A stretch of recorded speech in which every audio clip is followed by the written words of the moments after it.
Cinema పరిశ్రమకి సంబంధించి పవన్ కళ్యాణ్ కొన్ని కీలకమైన వ్యాఖ్యలు చేశారు.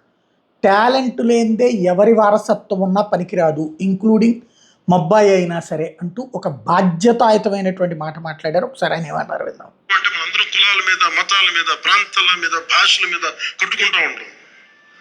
But any film industry take in this world, especially Indian film industry, దీనికి there is no caste discrimination, there is no reason discrimination, there is no religion discrimination, nothing.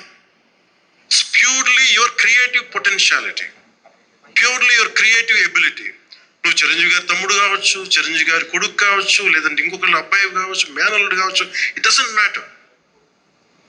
నీకు talent లేకపోతే నువ్వు నిలబడలేవు, నీకు సత్తా లేకపోతే నువ్వు ఇక్కడ ఉండలేవు. అది నా కొడుకైనా సరే. ఇట్ ఆల్ డిపెండ్స్ నీకు ఎంత టెనాసిటీ ఉంది, ఎంత పర్సీవరెన్స్ ఉంది, ఎంత నిలబెట్టుకోగలవు, ఎంత నిలదొక్కుకోగలవు, ప్రతికూలతలు ఎంత బలంగా నిలబడగలవు. అది అకీరా గురించి ఒకవైపున పెద్ద ఎత్తున అభిమానులందరూ నెక్స్ట్ ఈ సినిమాలో రాబోతున్నారు, ఆ సినిమాలో రాబోతున్నారని ఒక పక్కన వాళ్ళు ఆశ పెట్టుకున్న సందర్భంలో ఆయన్ని ప్రోత్సహిస్తారు త్వరలో. At the same time talent మీదనే ఉంటుంది అన్నటువంటి విషయాన్ని చెప్పుకొచ్చారు.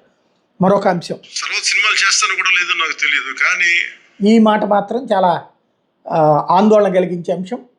సినిమాలు చేస్తానో లేదో తెలియదు అనేటటువంటి పదం మాత్రం.